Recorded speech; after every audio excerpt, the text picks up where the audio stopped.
దేవుని ప్రియమైన బిడ్డలారా, ప్రభువైన యేసుక్రీస్తు వారి నామంలో మీ అందరికీ నా హృదయపూర్వకమైన వందనాలు. ఈరోజు దేవుని వాక్యాంశం, మన హృదయంలో ప్రభువైన యేసుక్రీస్తు వారు రాలేకపోవడానికి కొన్ని కారణాలు మనం దేవుని వాక్యాన్ని మనం ధ్యానం చేయబోతున్నాం.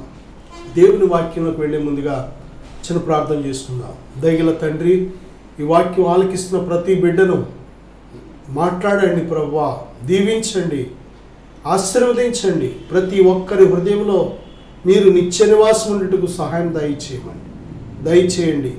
మాతో మాట్లాడమని, వినే చెవి గ్రహించే హృదయం మా అందరికీ దయచేయమని యేసుక్రీస్తు వారి నామములో ప్రార్థిస్తున్నాను తండ్రి, ఆమేన్. దేవుని బిడ్డలారా, ఈ యొక్క సమయంలో దేవుని వాక్యాన్ని మనం ధ్యానం చేయబోతున్నాం. దేవుడు, ఆత్మస్వరూపైన దేవుడు మన హృదయంలోకి ఎందుకు రాలేకపోతున్నారు? చాలామంది హృదయాల్లో చాలా ఆటంకాలు ఉండడం మనం చూడగలం. దేవుడు ఆత్మస్వరూపి, ఆయన మన హృదయంలో నివాసం ఉండాలని ఆశపడుతున్నాడు. దేవుడు మన దేహము దేవుని దేవాలయమని, దేవుని ఆత్మ మనలో నివసిస్తున్నారని బైబిల్ స్పష్టంగా చెప్తుంది.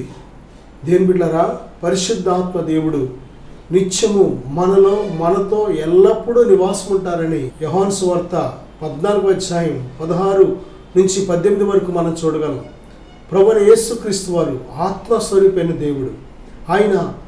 ఆయన విశ్వాసం ఇచ్చిన ప్రతి దేహంలో కూడా, ప్రతి హృదయంలో కూడా ఆయన నివాసం ఉండడానికే వచ్చినట్లు మనం చూస్తున్నాం. దేవుడు మనలో నివాసం ఉంటేనే మన యొక్క దేహం కానీ, మన యొక్క హృదయం కానీ దేవాలయంగా పిలువబడుతుంది.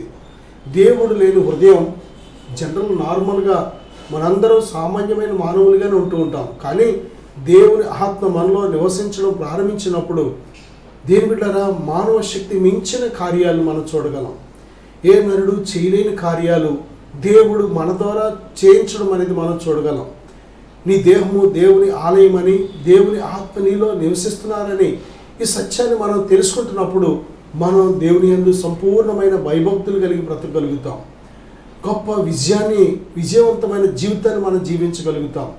దేవుని బిడ్డ, మన హృదయము దేవుడు నివసించే ఒక దేవాలయం, మన దేహము దేవుడు నివసించే దేవాలయం. ఈ దేవాలయమైన ఈ హృదయంలోకి దేవుని ఆత్మ రావాలి అంటే మనం కొన్ని విషయాలు మనం ఈరోజు ధ్యానం చేయాలి. మత్తయి సువార్త 9:4 అలాగే మార్కు సువార్త 2:7 ఇంకా మనం చూసినట్లయితే ప్రియబిడ్డ, కొన్ని హృదయాల్లో దురాలోచనలు ఉన్నట్లు మనం చూస్తున్నాం. ఏ హృదయం అయితే దురాలోచనలతో నిండి ఉంటుందో ఆ హృదయంలోకి ప్రభు ప్రవేశించలేరు. దేవుని బిడ్డలారా, ఆదికాండం 6 మనం చూస్తే నరుని హృదయం చెడ్డదని, నరుని హృదయం యొక్క తలంపులోని ఊహంతా కూడా ఎల్లప్పుడూ చెడిపోయి ఉందని దేవుడు చెప్తున్నాడు. అటువంటి చెడిన హృదయాల్లోకి దేవుని ఆత్మ రాలేదు. మన ఆలోచనలు మారాలి. మన హృదయంలో ఉండే ప్రతి ఆలోచన కూడా దేవుని చిత్తానుసారమైన ఆలోచనగా ఉండాలి. దేవుని సంతోషపరిచే ఆలోచనగా ఉండాలి. పరిశుద్ధాత్ముడు కలుగజేసే ఆలోచనగా ఉండాలి. వాక్యానుసారమైన ఆలోచనగా ఉండాలి. నా సహోదరుడా, సహోదరి, మన ఆలోచనలు ఎప్పుడు మారుతాయో తెలుసా? మనము మన అవిధేయతను బట్టి, మన పాపమును బట్టి పశ్చాత్తాపడినప్పుడు దేవుడు నమ్మదగిన దేవుడు. ఆయన తన రక్తము చేత మనల్ని కడిగి, మనల్ని పరిశుద్ధపరిచి, దేవుని బిడ్డలారా, నూతన హృదయాన్ని, నూతన ఆలోచనలను, నూతన సృష్టి వంటి జీవితాన్ని దేవుడు దయచేస్తాడు. అప్పుడు మాత్రమే మనం మన హృదయాల్లో దేవునికి యోగ్యమైన పాత్రలుగా ఉంటూ ఉంటాం. దేవుని బిడ్డలారా, మత్తయి సువార్త 13:14 అలాగే లూకా సువార్త 21:34 ఈ రెండు మనం చూసినట్లయితే కొన్ని హృదయాలు క్రొవ్వి ఉన్నాయని బైబిల్ చెబుతుంది. ఎలా క్రొవ్వి ఉన్నాయంటే, మీరు ఒకవేళ తిండి చేత, మత్తు చేత, ఐహిక విచారముల చేత మీ హృదయములు మందముగా ఉన్నందున ఆ దినము అకస్మాత్తుగా మీ మీదకి ఉరువచ్చినట్టు రాకుండా మీ విషయమే మీరు జాగ్రత్త పడండి అని ప్రభు హెచ్చరించడం మనం చూస్తున్నాం. అక్కడ హృదయం మందమైంది, క్రొవ్వు పట్టి మందమైనట్లు మనం చూస్తున్నాం. మందము అంటే ఇది ఆత్మ సంబంధమైన అర్థం. కానీ మనం చూసినట్లయితే కొన్ని హృదయాలు ప్రభు స్వరాన్ని గ్రహించలేని స్థితిలో, కొంతమంది దేవుని చిత్తాన్ని గ్రహించలేని స్థితిలో. దేవుని బిడ్డ, ఎన్నో మేలుల చేత మరి నింపబడి దేవుని దగ్గర ఎన్నో మేలులు పొందుకొని కూడా దేవుని విడిచిపెట్టిన వారు చాలామంది, భక్తిలో చల్లారిపోయిన వారు చాలామంది, ప్రార్థన జీవితంలో సనగిలిన వారు చాలామంది. నా సహోదరుడా, సహోదరి, నీ జీవితంలో నీవు దేవుడు నీతో నిత్యము నివాసం ఉండాలని ఆశపడినట్లయితే తప్పనిసరిగా నీ హృదయం ఎల్లప్పుడూ యోగ్యమైనదిగా ఉండాలి. దేవుని ఆత్మ నీలో నివసించాలి అంటే ప్రియబిడ్డ, ఆ యొక్క హృదయం అనేది మెలకువగలిగిందిగా ఉండాలి. ఆ హృదయము దేవుని యొక్క స్వరానికి, దేవుని చిత్తానికి, దేవుని ప్రేరేపణకు వెంటనే స్పందించేదిగా ఉండాలి. అప్పుడు దేవుడు నీలో నిత్య నివాసం ఉంటూ ఉంటారు. మూడవదిగా మనం చూస్తే మత్తయి సువార్త 15వ అధ్యాయం 18 నుంచి 20 వచనం వరకు మనం చూసినట్లయితే అపవిత్రమైన హృదయాలు మనం చూస్తున్నాం. కొన్ని కార్యాల చేత, హృదయంలో ఉండే కొన్ని కార్యాల చేత, కొన్ని ఆలోచనల చేత ఆ హృదయాలు అపవిత్రంగా ఉన్నట్లు మనం చూస్తున్నాం. అపవిత్రమైన ఆలోచనలు మన హృదయం నుంచి బయటికి వెళ్ళకూడదు. ఎందుకంటే ప్రభు చెప్తున్నారు కదా, నోట పడునది మనిషిని అపవిత్రపరచదు, కానీ నోట నుండి బయటకు వచ్చినదే మనిషిని అపవిత్రపరుస్తుంది. ఎందుకంటే నోరు దేనితో సంబంధం కలిగి ఉందంటే హృదయంతో సంబంధం కలిగి ఉంది. బైబిల్ చెప్తుంది కదా, హృదయము నిండి ఉండి దానిని బట్టి నోరు మాట్లాడుతుంది. కాబట్టి దేని బిడ్డ, హృదయం చెడిపోయినట్లయితే నోరు కూడా చెడ్డ మాటలే పలుకుతూ ఉంటుంది. కాబట్టి మొదటిగా మన హృదయం సరిచేయబడాలి. మన హృదయం నుండి అపవిత్రత మొత్తం కడిగివేయబడాలి. నువ్వు ఎప్పుడైతే తగ్గించుకొని నేను పరిశుద్ధపరిచే ప్రభు దగ్గరికి వస్తావో, ప్రభు నిన్ను తన రక్తంతో కడిగి, తన ఆత్మతో నిన్ను నింపి, తన వాక్యానుసారమైన ఆలోచనలతో దేవుడిని నింపుతూ ఉంటాడు. ఆయన చిత్తానుసారంగా నీ జీవితాన్ని నడిపించుకుంటున్నప్పుడు గొప్ప గొప్ప మేలులతో నింపబడతావు. నా సహోదరుడా, సహోదరి, దేవుడు నీలో నివాసం చేయాలని ఆశపడుతున్నావా? మొదటిగా దురాలోచన ఉంటే విడిచిపెట్టే. రెండవదిగా హృదయం మందముగా ఏ కారణాల చేత అయితే ఉందో, ఒకవేళ తిండి వలన, ఒకవేళ మత్తు వలన, ఒకవేళ ఐహిక విచారం, రేపు ఎలాగా, నేను నా భవిష్యత్తు ఎలాగా, నేను ఎలా బ్రతకాలి అనే కొన్ని రకాల ఐహిక విచారాలు, భవిష్యత్తును గురించిన విచారాల చేతను ఉన్నట్లయితే నీ హృదయం మందమైపోతుంది. దేవునికి నీకు మధ్య ఎడబాటు వచ్చే అవకాశం ఉంటుంది. కాబట్టి జాగ్రత్త. మూడవదిగా అపవిత్రత అనేది ఉండకూడదు. ఏ హృదయం అపవిత్రమైన ఆలోచనలతో ఉంటుందో ఆ హృదయంలో, ఆ దేహంలో దేవుని ఆత్మ నివాసం చేయలేరు. మత్తయి సువార్త 22వ అధ్యాయం 37వ వచనం మనం చూసినట్లయితే మన హృదయాలు ఆయనను ప్రేమించే హృదయాలుగా ఉండాలి. దేవునిని ప్రేమించే హృదయంగా ఉంటున్నప్పుడు ఆయన నివాసం ఉండే దేవుడు. మనకి అందరికీ తెలిసిన ఒక సత్యం ఏంటంటే, మనం ఎవరిని ప్రేమించగలుగుతామో వారే మనతో స్నేహం చేయగలుగుతారు. మనం ఎవరైనా ద్వేషించినట్లయితే, ద్వేషిస్తూ ఉన్నట్లయితే వారు మనతో స్నేహం చేయలేరు. మనం ప్రేమను వృద్ధి చేయాలని ఆశపడినట్లయితే మనం ప్రేమించేవారిగా ఉండాలి, క్షమించేవారిగా ఉండాలి. అలాగే దేవాది దేవుడు కూడా మనలో నివాసం చేయాలని ఆశపడుతున్నాడు. ఆయన మనను ఎంత ప్రేమిస్తున్నాడో, శాశ్వతమైన ప్రేమతో ఆయన మనల్ని ప్రేమిస్తున్నాడు కనుక మనం కూడా దేవుని ప్రేమించేవారిగా ఉండాలి. దేవునిని ప్రేమించినప్పుడే, దేని బిడ్డలారా, ఆయనను ప్రేమించే వారి నిమిత్తము ఆయన దాచించిన మేలు ఎంతో గొప్పదని బైబిల్ చెప్తుంది. ఆయనను ప్రేమించే వారికి సమస్తం సమకూడి జరుగుతున్నాయని బైబిల్ వాగ్దానం చేస్తుంది. నా సహోదరుడా, సహోదరి, దేవుని ప్రేమించే హృదయం నీకుందా? ఒక పాపాత్మురాలు ప్రభు దగ్గరికి వచ్చి ఆమె పాపము నిమిత్తం పశ్చాత్తాపడి ఆమె తన కన్నీళ్లతో ప్రభు పాదాలు తడిపేసిందంట. అంతేకాదు, తన తల వెంట్రుకలతో ఆ యొక్క పాదాలు తుడుస్తూ ఆ పాదాలు ముద్దు పెట్టుకుంటూ ఉందంట. ప్రభు ఆమెను గురించి చెప్పిన సాక్ష్యం ఏంటంటే, ఆమె నన్ను విస్తారంగా ప్రేమించింది కనుక ఆమె విస్తారమైన పాపాలు క్షమించబడి ఉన్నాయి అని ప్రభు చెప్పారు. నా సహోదరుడా, దేవుని ఎంతగా ప్రేమిస్తామో, నా సహోదరి, దేవుని ఎంతగానో ప్రేమించగలుగుతావో అంతగా దేవుని యొక్క గొప్ప క్షమాపణ నీ మీదకి వస్తుంది. అంతేకాదు, దేవుడు ఆయనను ప్రేమించే హృదయంలో ఆయన సంతోషంగా నివాసం చేయగలుగుతారు. నీ హృదయం ఎప్పుడు కూడా దేవుని ప్రేమించే హృదయంగా ఉండాలి. యోహాను సువార్త 13వ అధ్యాయం 2వ వచనం కానీ మనం చూసినట్లయితే, ఇస్కరియోతు యూద తన హృదయంలో అపవాది ఆలోచనలకు చోటిచ్చినట్లు మనం చూస్తున్నాం. అపవాది ఆలోచనలు, అపవాది ఆది నుండి కూడా వాడి ఆలోచనలు అన్నీ కూడా వాక్యానికి విరోధమైన ఆలోచనలు, దేవునికి విరోధమైన ఆలోచనలు, దేవుని చిత్తానికి విరోధమైన ఆలోచనలు, దేవుని ప్రణాళికలకు విరోధమైన ఆలోచనలు. వాడు ఎప్పుడు కూడా నీ ప్రాణ ఆత్మ దేహానికి విరోధమైన వాడు. ఎప్పుడూ కూడా వాడి యొక్క ఉద్దేశం ఏంటంటే దొంగతనానికి, హత్య చేయడానికి, నాశనం చేయడానికి మాత్రమే వాడు చూస్తూ ఉంటాడు.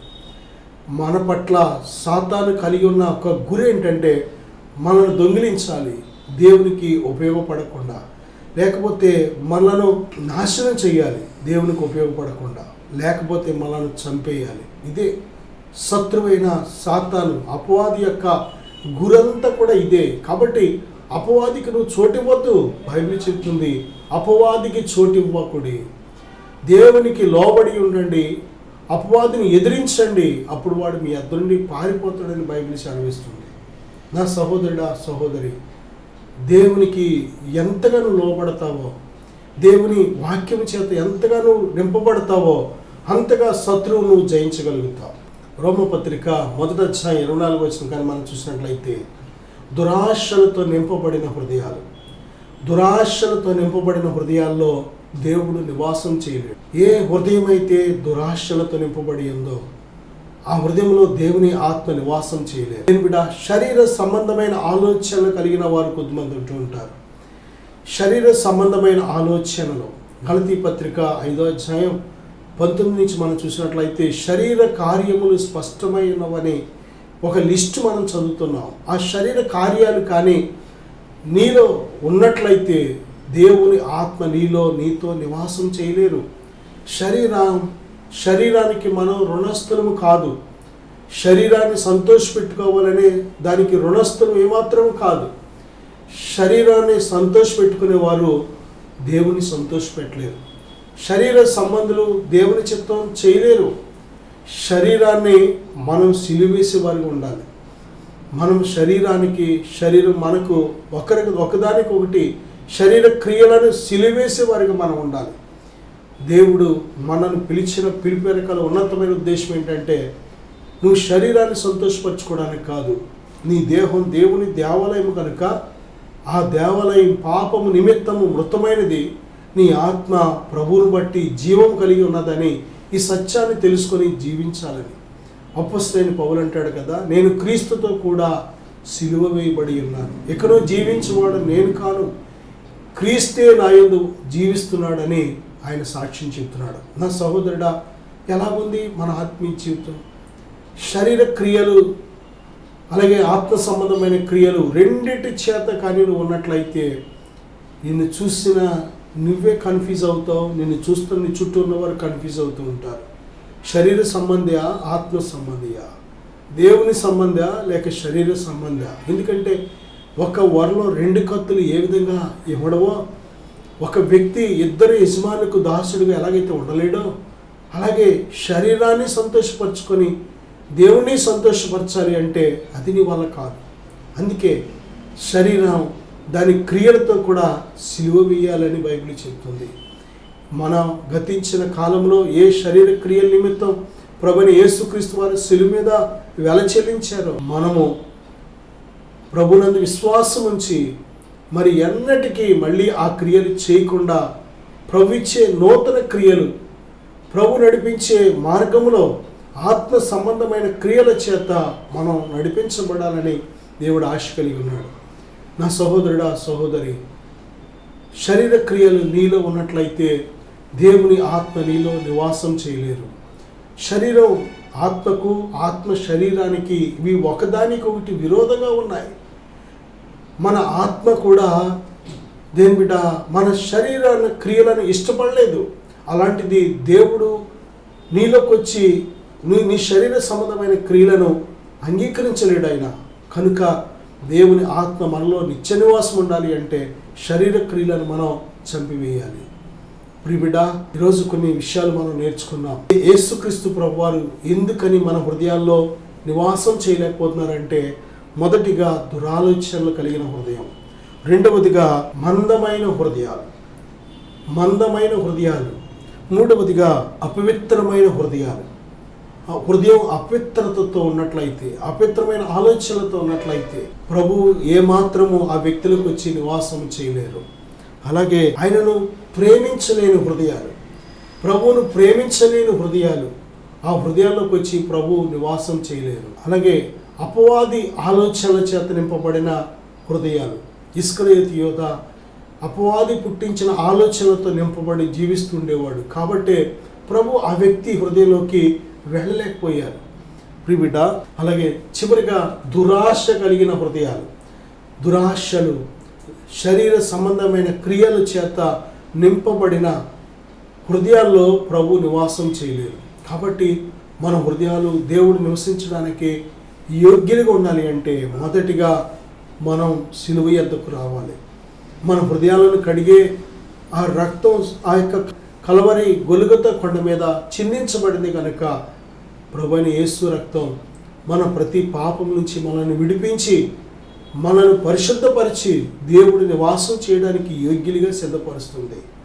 మనల్ని మనం తగ్గించుకొని మన పాపములను మనం ఒప్పుకొని పశ్చాత్తాపడినప్పుడు దేవుడు నమ్మదగిన వాడు. ఆయన మనల్ని క్షమించి మనల్ని అంగీకరించి నూతనముగా ఆయన మార్చడానికి ఆశపడుతున్నాడు. నేను మీకోసం చిన్న ప్రార్థన చేయాలని ఆశపడుతున్నాను. దయచేసి ప్రార్థనలో ఏకీవించండి. పరిశుద్ధుడా, ఘనమైన తండ్రి, ఈ ప్రార్థన ఏకీవిస్తున్న ప్రతి బిడ్డ హృదయం దర్శించండి ప్రభువా. ఏ క్రియల చేత, ఏ ఆలోచనల చేత వారి హృదయం అయోగ్యంగా ఉందో దయతో క్షమించండి. మీ రక్తంతో ఇప్పుడే కడగండి ప్రభువా.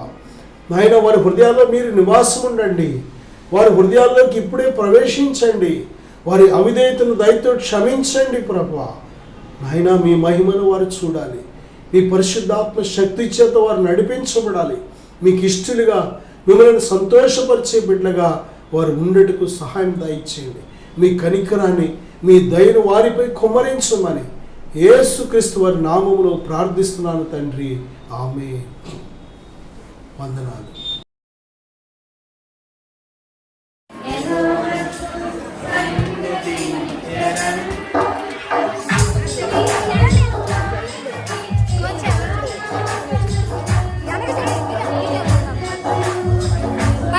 పైకి లేపండి.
Mighty name of Jesus Christ.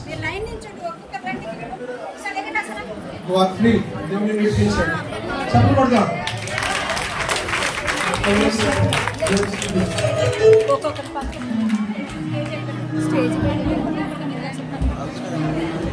దేవుడి పేట మీ అందరికీ వందనాలండి. టైగర్ అందరికీ సహోదరులు అందరికీ వందనాలండి. 3 వారాల క్రితం శుక్రవారం నేను అయితే సంస్థను బట్టి చాలా బాధలతో ఎన్నో హాస్పిటల్ తిరిగాను, ఎన్నో ఇది చేసాను. కానీ నాలో ఉన్న ఆరోగ్యం అయితే మరి ఇది అవ్వలేదు.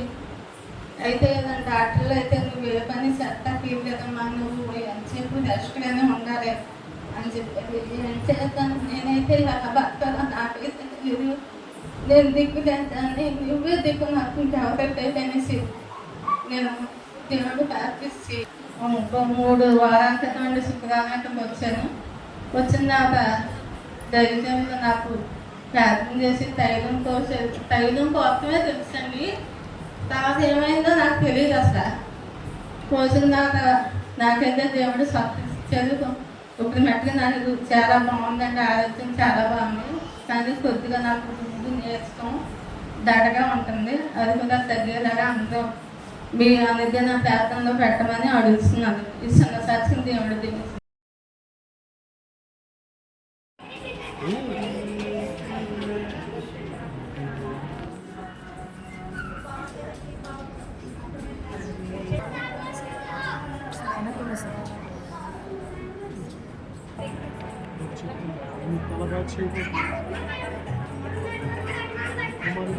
త్వరగా వాడుకోబోతుంది.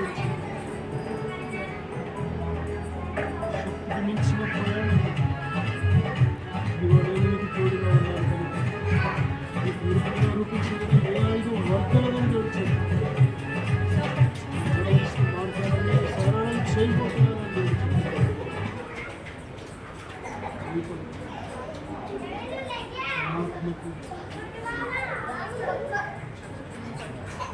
ఆత్మను నీకు తోడుగా ఉంచి ఉన్నాను.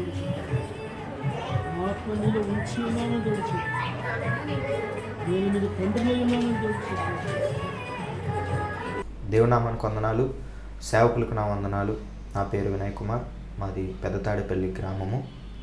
నేను కూడా దేవుడు నమ్ముకొని దేవుడి మందిరానికి అయితే వెళ్ళేవాడిని, కానీ నా ఆత్మీయ జీవితం అంత ఫలవంతంగా లేదు.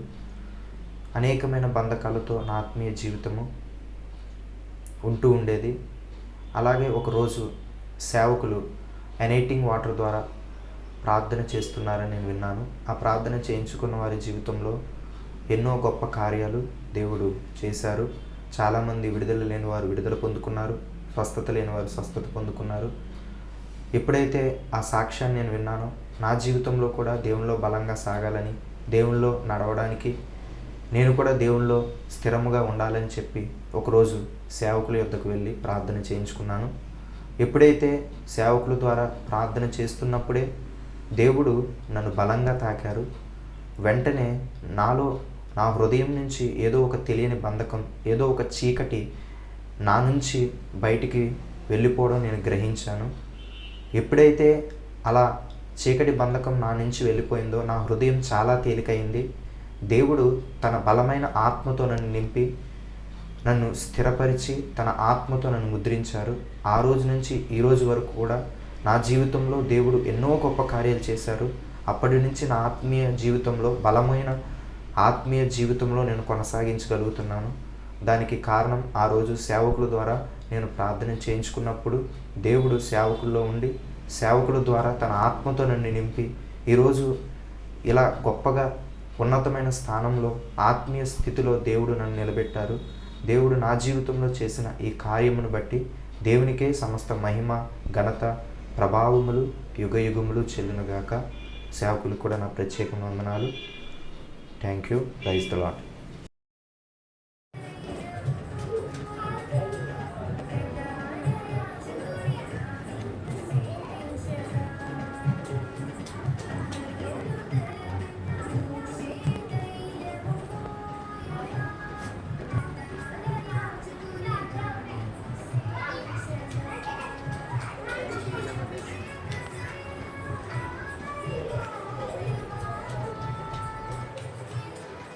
దేవుని నామానికి వందనాలు, దైవజనులకు వందనాలు, లైవ్లో చూస్తున్న మీ అందరికీ నా వందనాలు. నా పేరు గిరి. నేను తాడేపల్లిలో ఉంటాను. ఒక చిన్న జ్యువెలరీ షాప్లో వర్క్ చేస్తూ ఉంటాను. అసలు దేవుడు అంటే ఏంటో నాకు తెలియదు, ఏమీ తెలియదు. ఫస్ట్లో నా పాత జీవితం చాలా దారుణంగా ఉండేది. దేవుని యందు భయభక్తులు లేకుండా ఏమీ లేకుండా ఉండేవాడిని నేను. సిగరెట్లు కాల్చడం, మందు తాగడం, స్నేహితులతో బయటకు వెళ్ళడం, సినిమాలకు వెళ్ళడం, అలా ఉండేది నా జీవితం. దేవుడు అంటే అసలు ఏమిటో తెలియదు. దేవుడు ఉన్నాడా అనే ఆలోచన కూడా నాకు ఉండేది కాదు. మన కోసం ఒకరు ప్రాణం పెట్టారని కానీ అది కానీ ఏమీ ఉండేది కాదు. నా జీవితం నా ఇష్టానుసారంగా ఇంట్లో తల్లిదండ్రుల మాట వినకుండా ఫ్రెండ్స్తో తిరగడం, సినిమాలకు వెళ్ళడం, తాగడం లాంటివి చేసేవాడిని. కానీ ఒకరోజు మా ఇంటి దగ్గర ఉన్న దైవజనులు ఒకసారి నన్ను సన్నిధికి తీసుకెళ్ళారు. చిన్నతనం అప్పుడు ఏమీ తెలియదు, వారితో పాటు సరదాగా వెళ్ళేవాడిని కానీ అంత చిన్నప్పుడు కదా అసలు ఏమీ తెలిసేది కాదు. వెళ్ళేవాడిని వచ్చేవాడిని, కానీ అలా చిన్నతనంలో దేవుని దగ్గరికి వెళ్ళడం, వాక్యం వినడం ద్వారా ఏమో కానీ వెళ్ళేవాడిని. 1 సంవత్సరం అలా వెళ్ళేవాడిని. తర్వాత నేను దేవునికి చాలా దూరం అయిపోయాను. చిన్న కారణాల వల్ల హైదరాబాద్ వెళ్ళాను. హైదరాబాద్ వెళ్ళడం వల్ల ఇంకా దారుణమైన స్థితికి నేను వెళ్ళిపోయాను.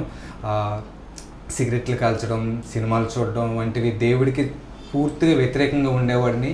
కానీ ఒకరోజు నా మనసుకు అనిపించింది, నువ్వు చర్చికి వెళ్ళేవాడివి, బైబిల్ చదివేవాడివి, దేవుని వాక్యం వినేవాడివి కదా, ఏమైందని నా మనసుకు అనిపించేది. అది నేను లెక్క చేసేవాడిని కాదు. ఫ్రెండ్స్తో, స్నేహితులతో పాటు నా ఇష్టానుసారంగా వెళ్ళేవాడిని. కానీ ఒకరోజు దైవజనులు నన్ను చూసి అమ్మ సన్నిధికి రాలేదు అని అడిగారు. అడగడం వల్ల ఒకరోజు మళ్ళీ వెళ్ళాను కానీ అలాగా అటువైపు ఉంటూ వాళ్ళకి తెలియకుండా, ఎవరికి తెలియకుండా సన్నిధికి వెళ్ళామన్న పేరుకే కానీ నా ఇష్టానుసారంగా ఉండేది జీవితం. కానీ ఒకరోజు దేవుడు నాతో మాట్లాడాడు వాక్యం ద్వారా. అప్పటి నుంచి నేను దేవుళ్ళో ఎదుగుతూ వచ్చాను. నేను 4 సంవత్సరాల క్రితం నేను రక్షణ పొంది 4 సంవత్సరాలు అవుతుంది. అప్పటి నుంచి నేను దేవుళ్ళలో ఎదగడం ప్రారంభించాను. నేను 2021 సంవత్సరం నవంబర్ 26 రక్షణ పొందాను.